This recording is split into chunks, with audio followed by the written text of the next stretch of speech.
Hey, welcome back. I know in the last video I showed you guys this new boat that I'm going to be floating around in this summer. I had it on this janky crate because I didn't want to go ahead and buy a stand for it because I knew the second project was this right here. The folks at Malone have hooked us up with a trailer to pull this boat around. It's a little too big to lift up on top of a car top carrier, so this is a pull behind trailer. It'll be a perfect fit for this boat. I'm gonna put this together right now and show you guys how this goes. I'm very tempted to do one of those jump cuts where I jump and hit the ground and the thing's all set up. Trailer's done, but let's actually look at some of the steps at least. There's the parts. Per the instruction manual that comes with this trailer, it looks like they kind of fit into 6 basic groups of parts. Group 1, the frame. Okay, I'm just going to zip through a bunch of this process and give you a few of my ideas on what made it easier or harder.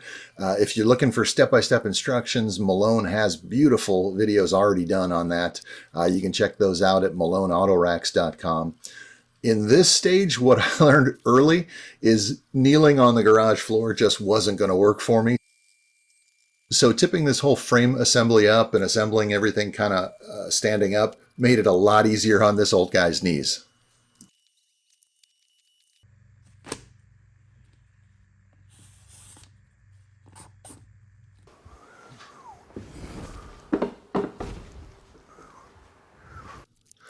This step is a pretty straightforward, easy one.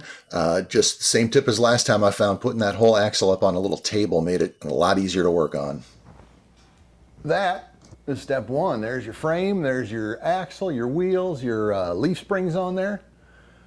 I guess that's even step 2, we'll call that. So moving right along.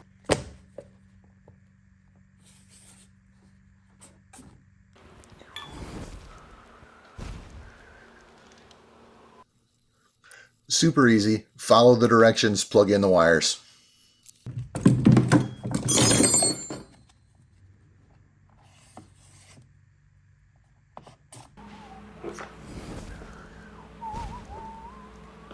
The bolts that hold the brackets on here, they've got a standard screw slot on the outside of them, so you got to find a screwdriver big enough that you can hold on to it tight enough to tighten them up. Otherwise, again, pretty straightforward. Okay. We're getting pretty close. We've got all the electric run. We've got the fenders attached. Next is let's attach the tongue.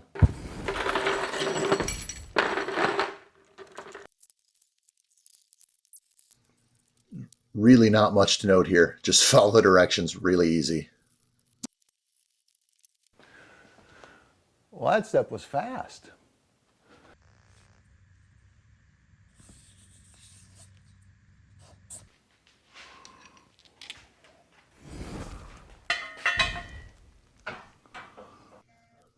Mostly you're just going to want to make sure you've got these things straight and centered and the right distance from each other.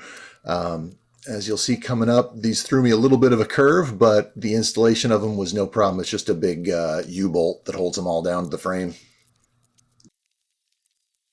We're getting down to the wire here. We just got the rails to put on and I think the bunks, and then I think we got us a trailer. So let's get cracking. The only trick is once you've got these load bars in, you need to attach little D-rings into the ends of them, and it requires a little bit of dexterity to get your finger in there to hold that nut while you tighten it. Just be patient.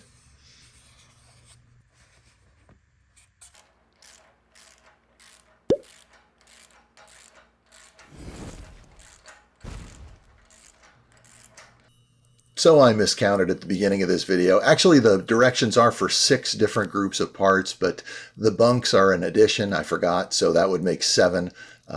Really easy to install, really straightforward. Whoa, hold on. 1 second. All right, so the trailer's done, right? Beautiful, beautiful trailer. But are you seeing it? I mean,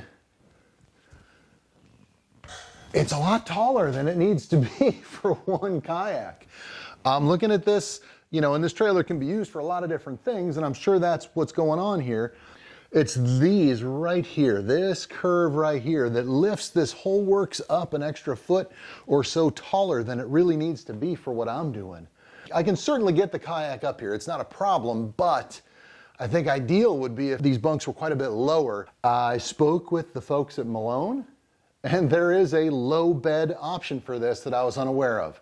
So basically it's just, instead of this curving up right here, it's just straight. So it drops it all down to the height of just above the frame, which I think is going to be perfect. So one more step, we're going to make a little modification.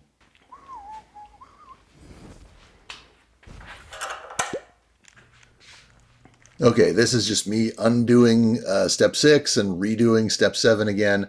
If you want a lower trailer, make sure you order the low bed edition of this trailer. All right, that looks a lot better.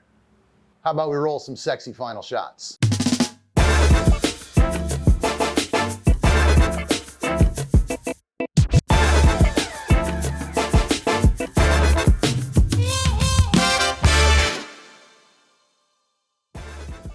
This is the Malone MicroSport XT trailer. This thing's got aluminum spoke wheels, diamond plate aluminum fenders, a retractable tongue. It's made of 11 gauge galvanized steel square tube construction, so it's super tough and it's going to last. It only weighs 230 pounds, but this thing can carry a load up to 800 pounds. I would say assembly only really requires a reasonable amount of mechanical ability. Call it a long afternoon. By myself, it took me between 3 and 4 hours. But this just looks like the perfect trailer for this OldTown Bigwater. I can't wait to hit the road and show you guys how it goes.